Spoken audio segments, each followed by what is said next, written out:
ada bahasa yang dianggap bahwa yang tidak pantas diucapkan oleh mantan presiden tentang bahwa pengkhianat segala macam. Kemarahan politisi Nasdem Ahmad Sahroni tak terima Capres Anies Baswedan disebut pengkhianat oleh Ketua Majelis Tinggi Partai Demokrat SBY hingga berniat melaporkan ke polisi pada Senin 4 September 2023. Sebelumnya SBY menyebut Demokrat justru sedang ditolong oleh Allah karena mereka tidak diizinkan untuk mendukung seseorang yang ternyata tidak sidik, tidak jujur, tidak amanah, tidak bisa dipercaya, dan mengingkari hal-hal yang telah disepakati. Sahroni menegaskan bahwa apa yang dikatakan SBY di ruang publik adalah tidak benar. Bahkan ia menyebut ada bahasa SBY yang tidak pantas diucapkan oleh seorang mantan presiden tentang pengkhianat.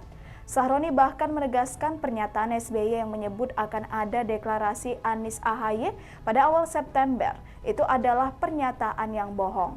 Ia menyebut bahwa segala proses politik yang terjadi harus disampaikan dengan jelas ke publik. Jangan ada yang memprovokasi. Ikuti terus berita menarik lainnya. Jangan lupa like dan share seluruh akun Tribun Medan. Bang, tapi sebelumnya sempat ada obrolan langsung nggak ke pihak Demokrat atau diselesaikan secara kekeluargaan begitu? Enggak, saya belum berkomunikasi. Saya secara pribadi saya lapor waktu ke Jakarta Surabaya bahwa saya akan melaporkan Pak SBY karena Pak SBY melaporkan menginformasikan kepada ruang publik itu tidak benar. Jadi itu yang saya konsen. Saya tidak ada urusan ke belakang mundur tentang masalah progres lah, masalah surat lah, masalah yang lain-lain. Tapi ada bahasa yang dianggap bahwa yang tidak pantas diucapkan oleh mantan presiden tentang bahwa pengkhianat segala macam. Nah itu yang kita mesti luruskan bahwa di dalam area lobby politik semua bisa terjadi. Contoh, kalau orang mau nikah, undangan sudah disebar, tiba-tiba di hari H batal, itu kan normal saja. Jadi tidak akhirnya seolah-olah jadi jengkel atau marah kedua belah pihak pasangan pasti akan resah, kecewa pasti. Tapi kan bukan berarti undangan itu menjadi ketetapan bahwa pernikahan itu akan terjadi resmi, tidak.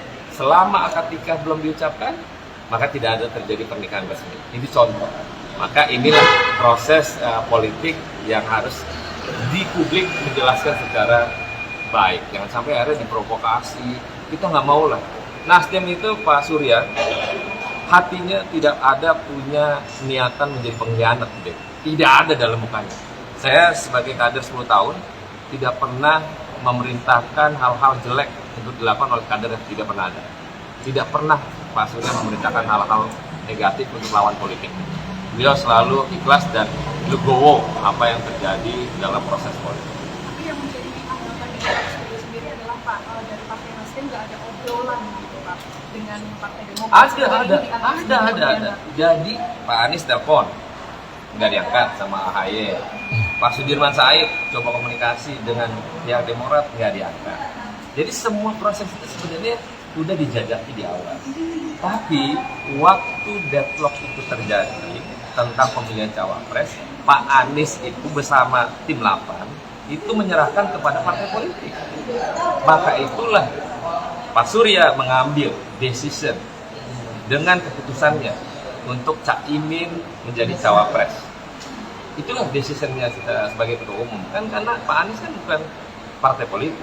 Nah dari situlah sebenarnya komunikasi terkait dengan prosesi Pak Surya kalau ketemu Majelis Suro misalnya, itu komunikasi. Jadi tidak ada isu bahwa tidak bohong.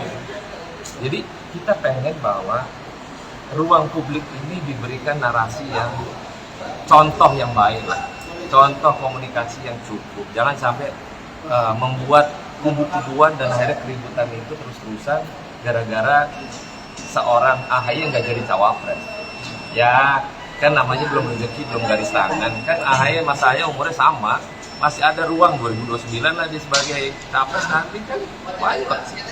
Jadi kita pengen bahwa hubungan antar komunikasi di publik ini selayaknya yang adem-adem lah, agar proses politik ke depan capres-capres yang sudah ada, yang tinggal daftar, berperan secara arif dan bijak.